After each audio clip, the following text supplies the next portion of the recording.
এখন আমরা টর্ক ক্যালকুলেশনে আসব। ইন্ডাকশন মোটরে দুই ধরনের টর্ক আছে, একটা হচ্ছে শ্যাফট টর্ক আর একটা হচ্ছে ইন্ডুস টর্ক। শ্যাফট টর্ক বলতে লোডের অ্যাক্রসে যে টর্কটা, সেই টর্কটাকে আমরা বোঝাই। সো লোড সাইডে রটর সাইডে যে টর্ক, সেটাকে আমরা বলি শ্যাফট টর্ক। সো এর ফর্মুলা হচ্ছে এজন্য আউটপুটের power by speed. So output পাওয়ারকে অ্যাঙ্গুলার ফ্রিকোয়েন্সিতে যখন ভাগ করা হয় তখন আসলে আমরা শ্যাফটের যে টর্কটা, সেই টর্কটা কিন্তু পেয়ে যাব। সো এটা বেসিক্যালি মনে রাখবেন যে torque tau is equal to P by omega. P represent করে পাওয়ার, ওমেগা রিপ্রেজেন্ট করে অ্যাঙ্গুলার স্পিড অথবা অ্যাঙ্গুলার ফ্রিকোয়েন্সি। সো এটা হলো শ্যাফট টর্কের এক্সপ্রেশন।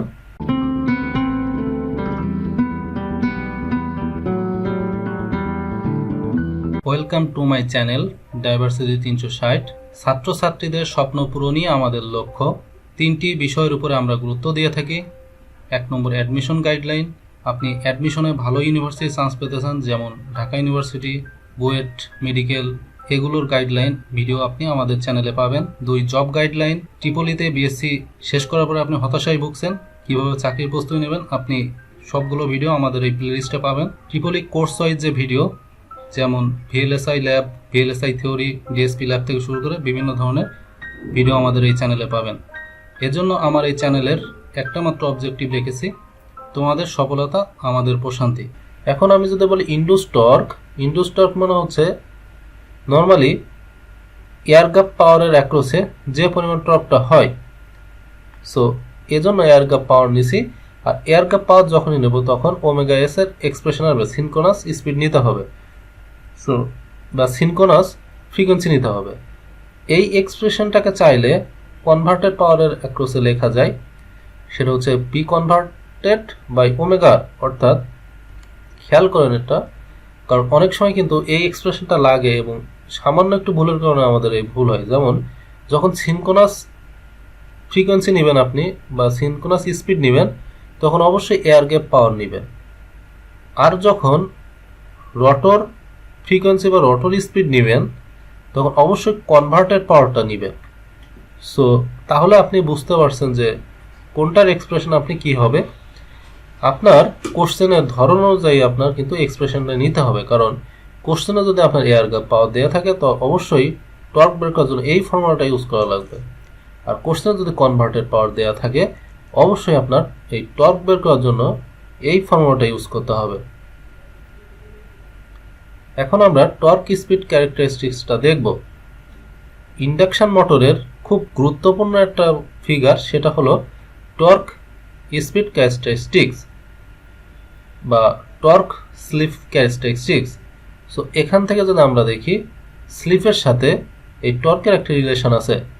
স্লিপ শুরুতেই 0 ছিল, এরপরে দেখেন স্লিপ আস্তে আস্তে বাড়তেছে। সো স্লিপ বাড়ানোর সাথে সাথে টর্কের যে কার্ভটা কেমন হয় সেটা আমরা দেখতে পাচ্ছি।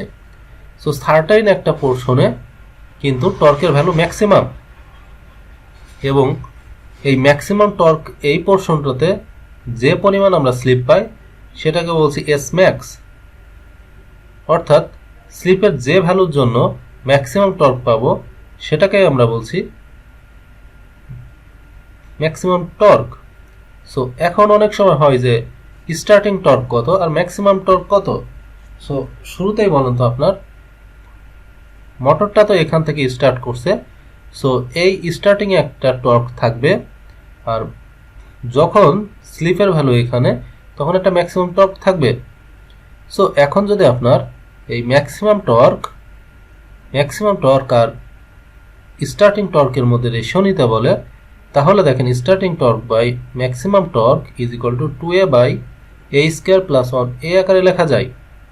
এখানে আপনি বলতে পারেন যে এর ভ্যালু কি, এর ভ্যালু হচ্ছে r2 plus r by x2, বা নর্মালি আমি যদি থিঙ্কিং করি, রেজিস্ট্যান্স, এটা হচ্ছে কার রেজিস্ট্যান্স, রটরের রেজিস্ট্যান্স বাই রটরের রিয়াক্ট্যান্স।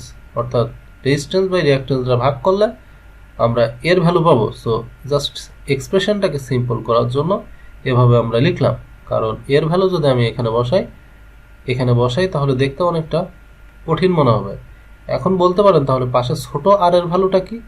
ছোট আর এর ভ্যালু হচ্ছে চাইলে এই রোটরের যে রেজিস্ট্যান্স বাইরে থেকে এক্সটার্নাল আরও রেজিস্ট্যান্স আপনি যোগ করতে পারেন, কারণ এই এক্সটার্নাল রেজিস্ট্যান্স যোগ করার সাথে সাথে আপনার এই বিভিন্ন টর্কের ভ্যালুগুলোও কিন্তু চেঞ্জ হয়ে যাবে। সো এজন্য আপনার বিভিন্ন জব পরীক্ষায় কিন্তু বলতে পারে যে এই রোটরের যে রেজিস্ট্যান্স আছে তার সাথে এক্সটার্নাল আরও কিছু রেজিস্ট্যান্স অ্যাড করো। সো এই ধরনের প্রবলেম আমরা সামনের ম্যাথগুলোতে করব।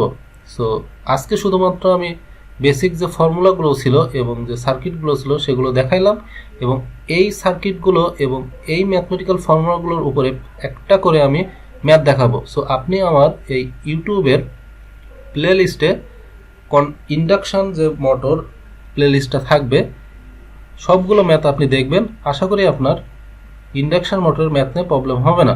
আপনি যদি আমার এই চ্যানেলে নতুন হয়ে থাকেন অবশ্যই সাবস্ক্রাইব করবেন এবং পাশের বেল আইকনটি প্রেস করবেন, কারণ আমি যখনই নতুন ভিডিও ইউটিউবে আপলোড দিব আপনি সাথে সাথে এই ভিডিওটা দেখে নিতে পারবেন। আপনি আপনার প্রস্তুতিটাকে অনেকটা স্ট্রং করে ফেলতে পারবেন।